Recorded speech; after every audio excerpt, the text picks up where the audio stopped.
As we're filming this today, Artemis landed just a couple of days ago. One of the startups that I work with is a company called Astrius here in Silicon Valley.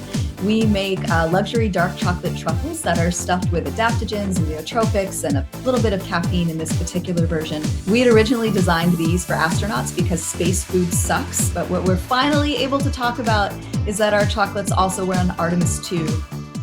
How's it, everybody? Welcome back to another episode of Exponential Africa, where we're going to be talking about someone's chocolates that just went to the moon and back. And for the first time in 50 years, humanity has gone and traveled around the moon and back, this time not just to visit, but to prepare to stay. Artemis II is the next critical step, a crewed mission that orbited the moon and paved the way for sustained human presence, lunar infrastructure, and eventually Mars. But this isn't just a space story.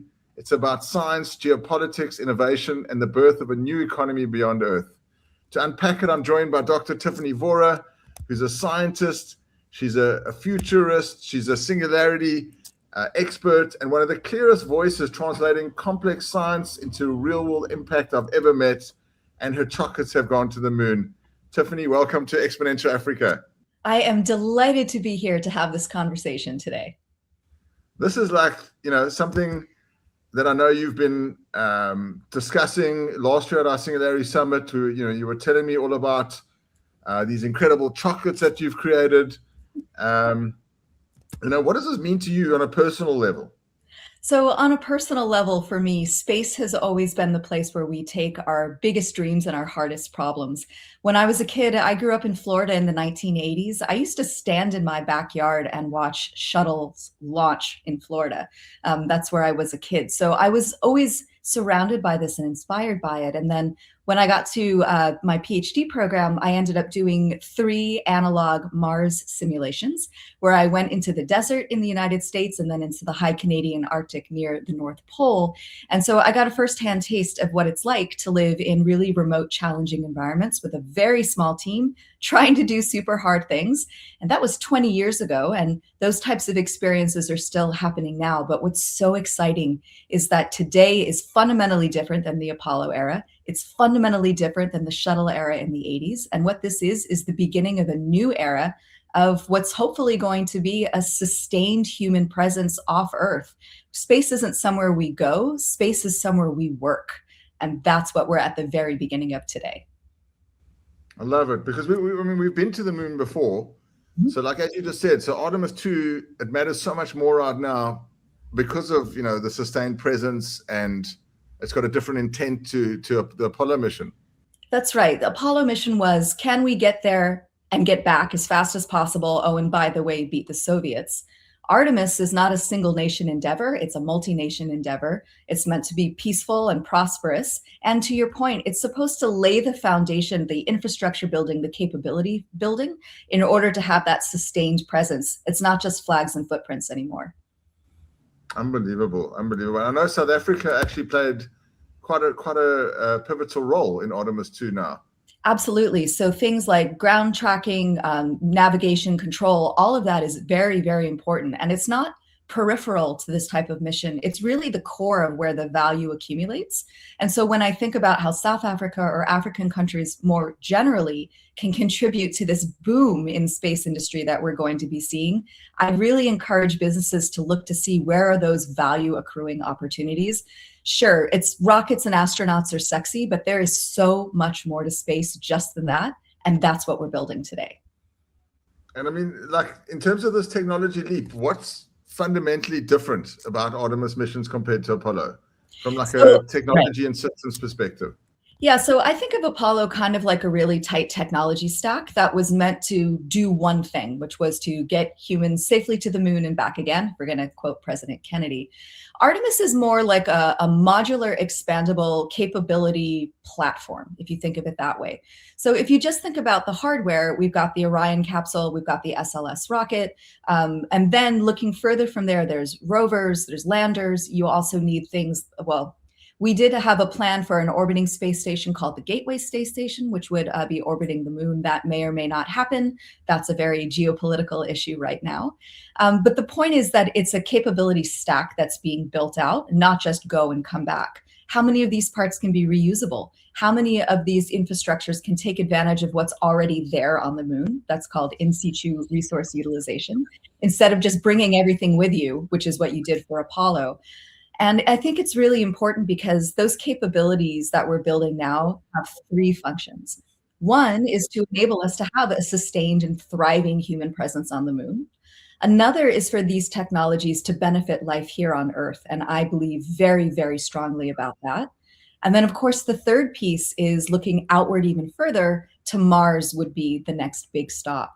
So you could think of Artemis as a testing ground for Mars. That's true. But the moon is also interesting and valuable in its own right from a scientific perspective, but also from a philosophical perspective. And again, what I really want to see is a peaceful and prosperous future of space, where as many people as possible benefit from this, as many companies, as many countries, as many young people benefit from this. And that's where we could be going right now with Artemis. It's just really exciting. I mean, everyone's been talking about space as this sort of really out there concept, and it's, you can't actually, it's so far out. There's not going to be types of economies or space for everyone to play. But now we're at this point where it's actually becoming reality. You're seeing private sector integration. I mean, what SpaceX has done is pretty revolutionary and phenomenal.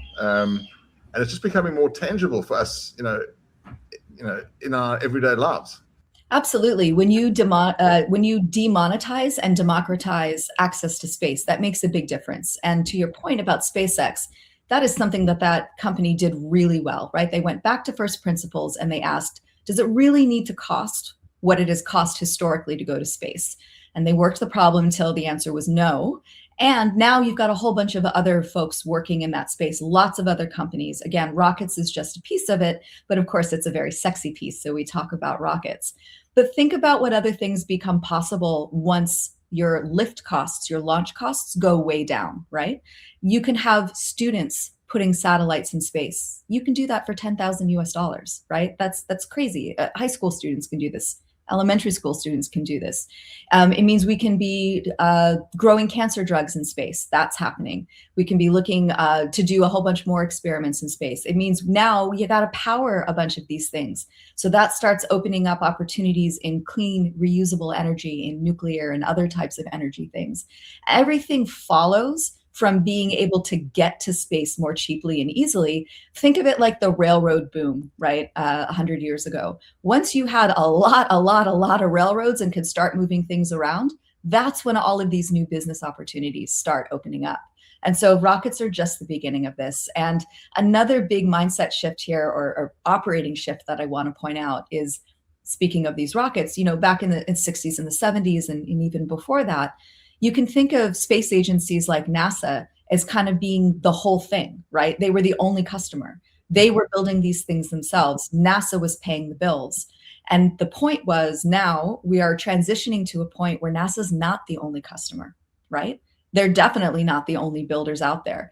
And the more customers you can bring into this ecosystem, the bigger the market is, and the more innovation and the more competition you can have, and the more creativity and the cheaper and more powerful these goods and services are going to get.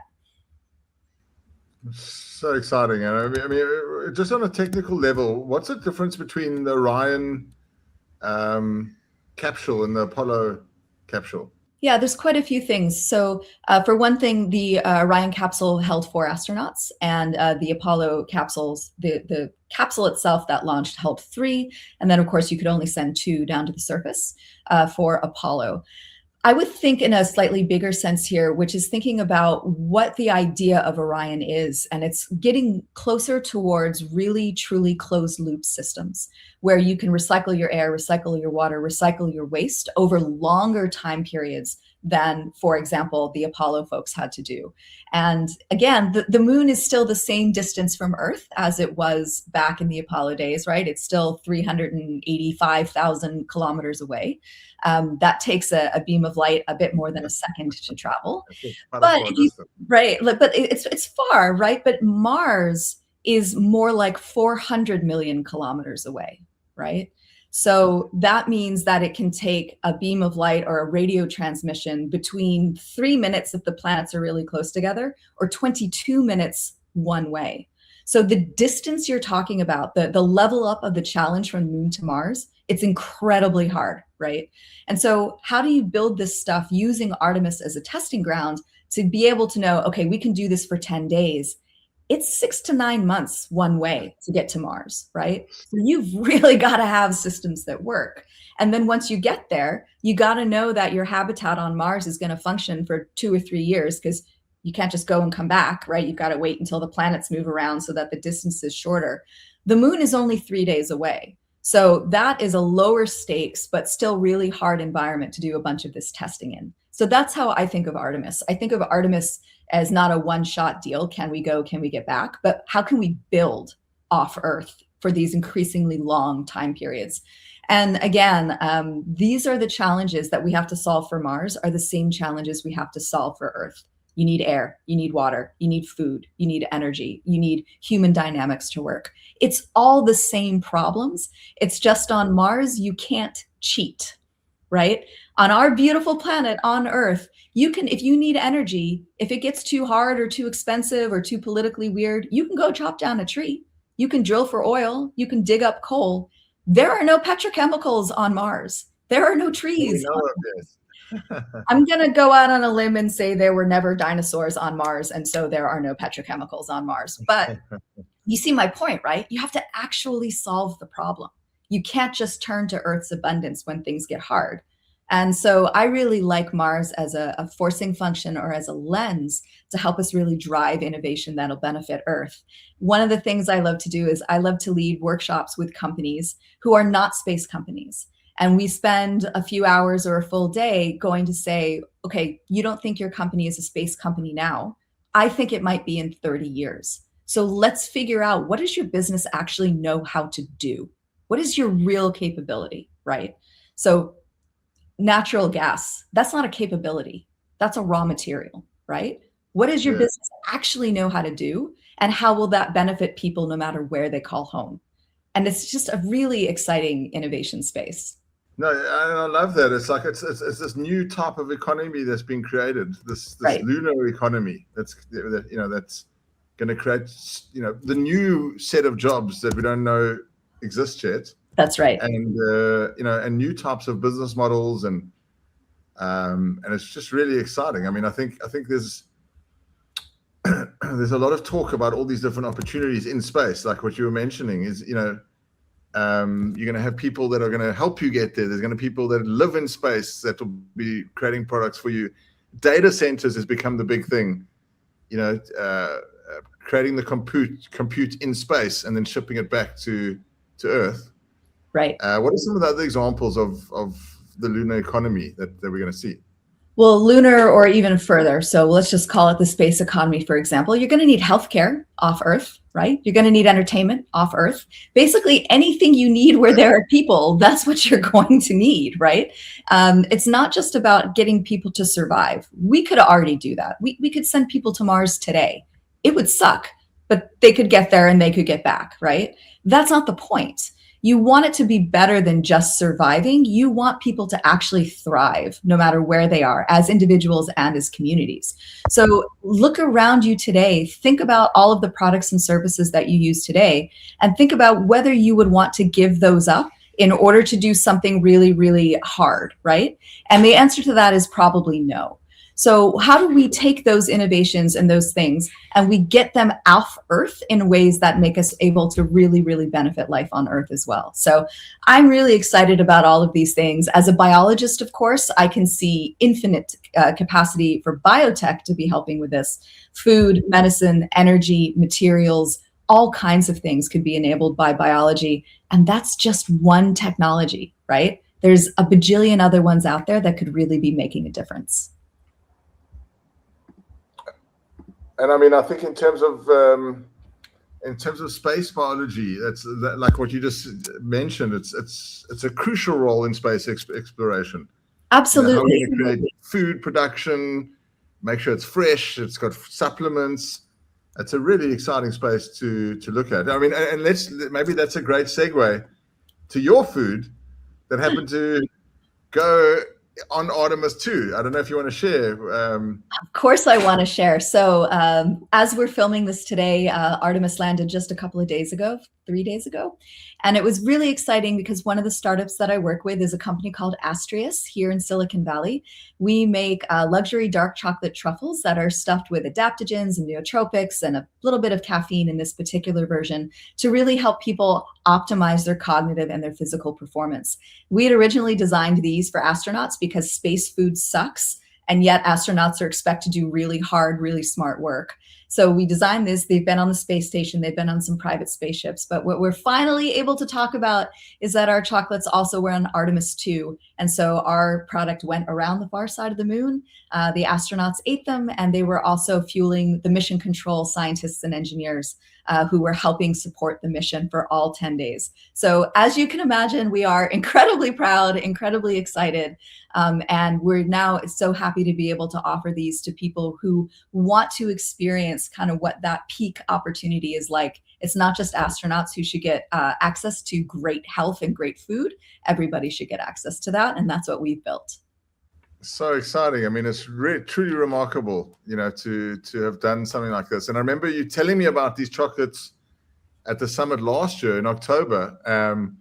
And then, having to get them and not be able to share with anyone for this whole time until now. It's truly remarkable. Well done for that. And, yes. and I can't wait to taste the chocolates. I think like you said, it's not only for people in space. Everyone should try it. If it's that healthy, if it's healthy enough for you in space, it should be healthy enough for you, even healthier for you on Earth. That's right. And it's, again, not just about the health component. Like, you can take pills, you can take powders, you can take supplements, but they're kind of gross, right?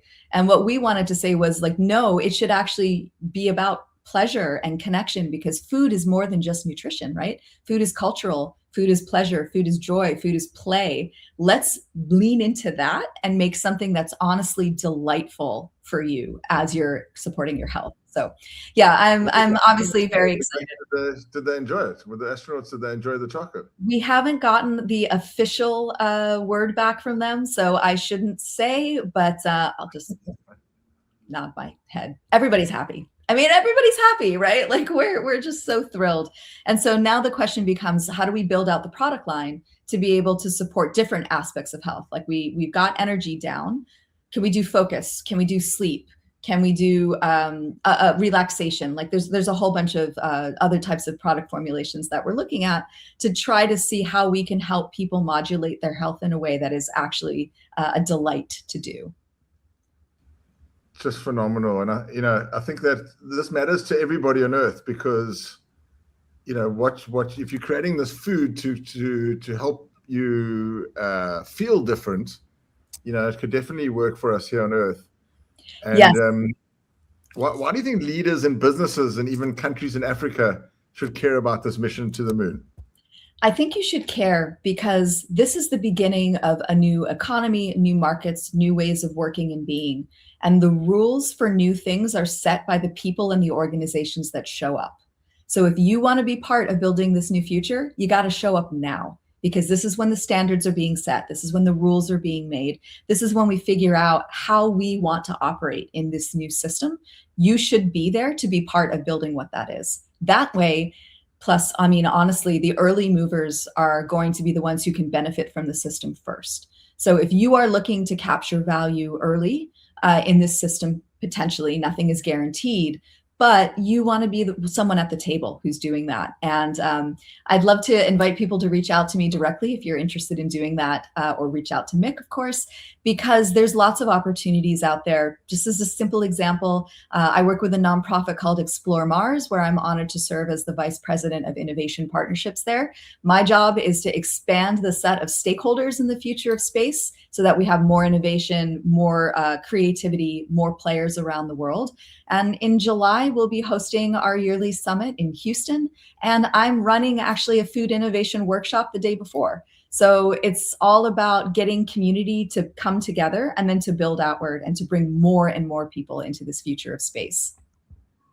It's just really exciting. I mean, yeah, like I said earlier, it was something that was so foreign and, you know, it felt so out of reach. And all of a sudden now it's back and it's coming in fast and furious. Well, you know what we say, right? Gradually, then suddenly. That's how exponential change works. This isn't an overnight thing. This has been decades in the making. And finally, we're coming to an inflection point for various reasons where it really, really looks like things are going to make a big mark. And I think that's something really important about Artemis. I'm not going to try to argue today that the engineering per se about Artemis was the most important thing that happened.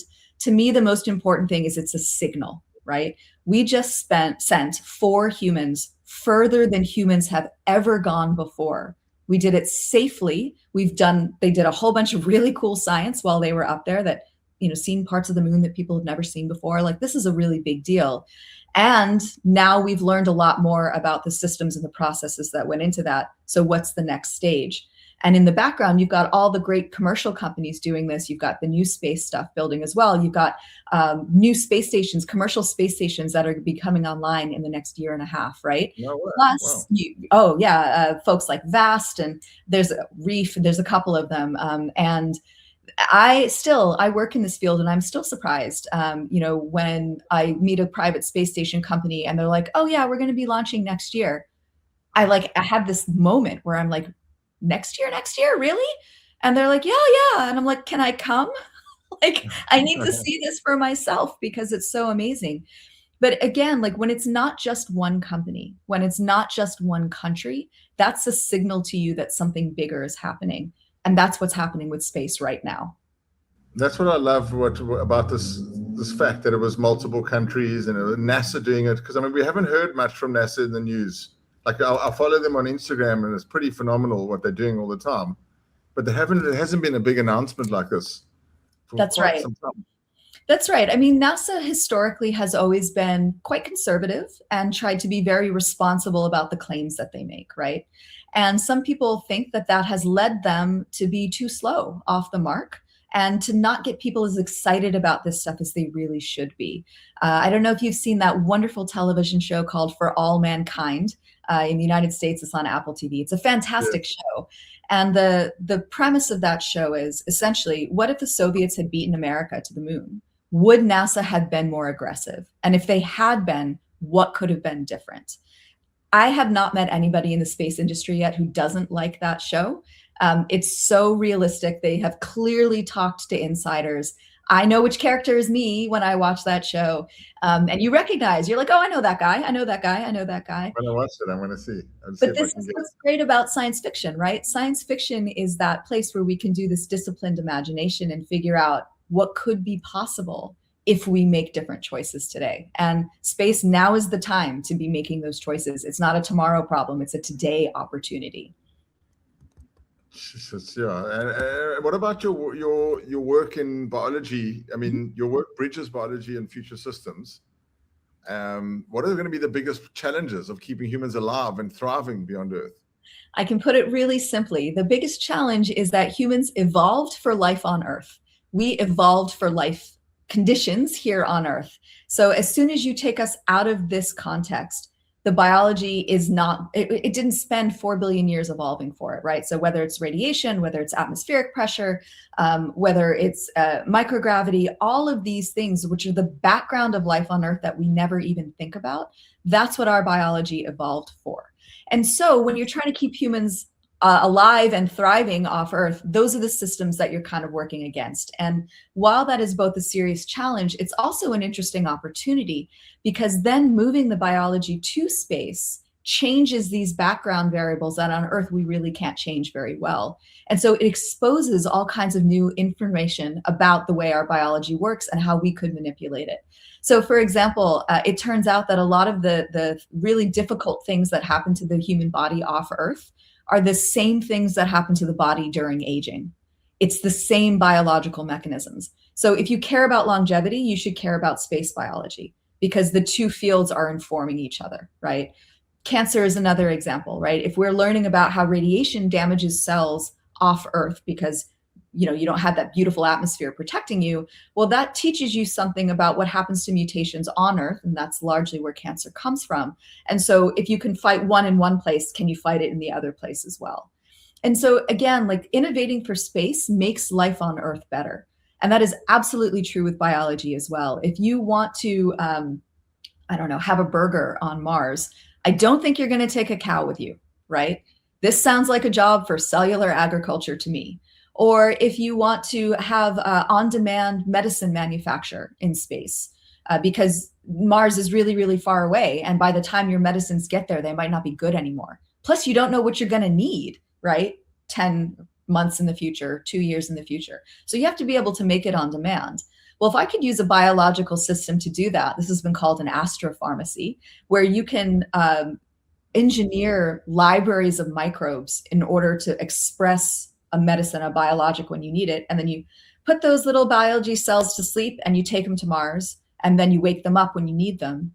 That's amazing. That's the same way that I could be making medicines in low resource settings in on Earth, right? In war zones, or in places where there's no electricity, or places where supply chains are really difficult. It's all the same problems. For me, I think of biology as being not just an innovation space where we have to solve problems, which is true, but to me, it's also the technology that enables us to solve those problems. And so when you look at it that way, this challenge becomes a massive opportunity to really, really leverage the power of biology and biology's 4 billion years of innovation on Earth for us to take the next step. This is truly remarkable, huh? I'm blown away. Well, good. You should come join the party. There's a place for you in space, Mick. I'd be happy to find one for you. Ready to go. I want to bring Mila, Magic, and Mel, and we're all coming. Well, this is another thing to think about, right? Like, kids today are going to grow up knowing that there has always been a person on the moon, at least one, right? That's amazing. It's so phenomenally different than anything that has ever come before.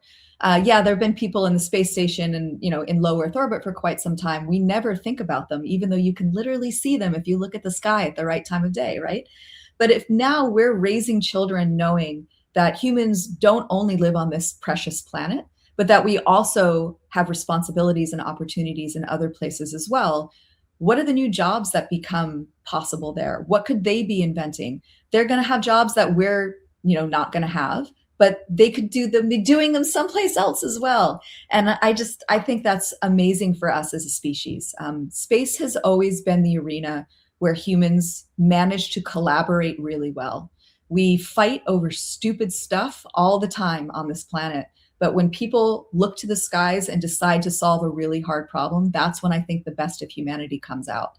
And just from a purely philosophical problem, that's, to me, the best reason to do this. We're our best selves when we're working in this arena. So let's do that and let that inspire us to be our best selves here on Earth as well. Love it. And I mean, what do you think about artificial intelligence and robotics, and how's that aiding in this conquest? Well, it's really important. And for decades, there's been an argument, should we send people or should we send robots? And I think that's a ridiculous question. Obviously, you should send both, right? And now with AI giving you that unembodied intelligence and robots giving you that embodied, potentially intelligence, but let's just say capacity for work. When you've got humans and algorithms and machines working side by side, that I think is where the power is really going to happen. And so looking for opportunities to integrate those things together, I think is going to be really, really important, especially when we start talking about Mars, because it is just so far away. You've got a communication delay. Wouldn't it be great for, let's just say at the very beginning in the exploration phase, where there are between 6 and 20 humans living on Mars? I'm making these numbers up, but a small group of people, right? And if it takes you 45 minutes to ask a question and then get an answer from Earth, you need to be solving your own problems. That is something I learned as an analog astronaut. Well, what if you also had digital teammates who had instant access to the collective information of mankind, right? So if you can think of AI as crew members instead of a tool, that could really change things. Now, of course, we've all seen the science fiction movies where the robots go crazy or the algorithm is evil, right? We all know those stories. Okay, that's one possible set of futures. There's another possible set of futures where we build things more intentionally and make sure that doesn't happen. So you have to have both these AI that are accurate and don't hallucinate and do all these things. But then you've also got to train people to both trust and know when not to trust the algorithm, right? And so it's a really, really interesting future. And I know folks, I know folks who are working on this, and it's fascinating, right? How humans and machines and algorithms will work together in the future. And Mars is a great proving ground for that. Just to finish off, I think what you were just touching on now is that Artemis isn't only about the moon. It's also about Mars, and it's about exploring the galaxy as humanity. Do you want to tell us a little bit more about that? Like, how do you see it? Is the moon a testing ground for us, or? Yeah. So the moon, the moon is a testing ground in the sense that it's closer by, it's easier for us to access, and we can test things there. That is true. The moon is also important in its own right, from a scientific perspective and from a bunch of other perspectives. I'm a Mars girl, not a moon girl, so I am not going to sell the moon too hard here. But the moon is worthy of our attention and our efforts, no matter what. Why are you Mars over the moon? Because I'm a biologist, and if we're going to find, I would like to know that there's life on another planet besides Earth before I die. Our nearest neighbor, Mars, is the best shot that we have here. We can argue about Titan and some other Venus and some other places as well, but like Mars is our next door neighbor, and there could be life there. And happy to talk more about that because it's really exciting for me. Yeah. And so what I always say is, I think we should send humans to Mars. I think we should send biologists to Mars. I think we should send me to Mars. Obviously, it's about me. So that's why I'm a Mars girl, because I'm a biologist, and that's what I want to see. I want us to do the work there because I think it's really promising that either there was life on Mars in the past or there is currently life on Mars today. That's possible. And there are people who think they have the data supporting that, which is really interesting. So in a sense, Artemis is part of a stepping stone and a trajectory further and further from Earth. But I would argue that the most productive way to think about Artemis instead is as the beginning of us answering the question, can we live sustainably and resiliently in conditions of scarcity as well as abundance, right? That to me is the big question. And when you ask that big question, it doesn't matter whether you're talking about the moon. It doesn't matter whether you're talking about Mars. It doesn't matter whether you're talking about Earth. What you're talking about is how we choose to live. And for me, that's what this is really about. So cool. So cool. Sure. So you know what? I think to finish off, should we do a quick lightning fire round? Let me ask you a couple of questions and just give me very quick answers. Yep. So tell me one breakthrough you think we'll see from Artemis that surprises people. I think it's going to be closed loop ecosystems that actually work at scale, where you can recycle your air, your water, your waste in ways that are not sexy and hopefully no one will ever notice, but will really matter. Wow. One risk we're underestimating. So again, as someone who's done these Mars analogs, the technology is not the problem, the people are the problem. So I think we are underestimating human factors. Even though people talk about that a lot, it doesn't get as much attention or as much money as it should. It's like Lord of the Flies, Hopefully not. That's what we don't want to happen. What's one opportunity Africa should plug into? I think it's that infrastructure, right? Communications, navigation, data services. Instead of thinking of those as being peripheral opportunities, think of those as being the core where value really accumulates. That's where I'd love to see Africa play. And do you think we'll have a moon base by 2035? Yes or no? Yes. And I think it's not going to look the way you might be picturing. Well, there you have it. It's a truly exciting time. And, I think what I loved what you said is that Artemis II represents more than a mission. It's a signal. And it's a signal that humanity is stepping back into deep space, this time with intention, infrastructure, and collaboration. The moon is no longer the destination, it's the starting point, and the leaders, scientists, and innovators who engage with the shift early will shape not just the future of space, but the future of industries here on Earth. Tiffany, thanks so much for helping make sense of this moment. And to everyone watching, the next frontier isn't coming. We are already building it. So let's keep igniting Africa's future together. Please make sure to like and subscribe, and make sure to follow Tiffany, because it's really interesting. You can follow on LinkedIn. Maybe if you can just share where people can follow you.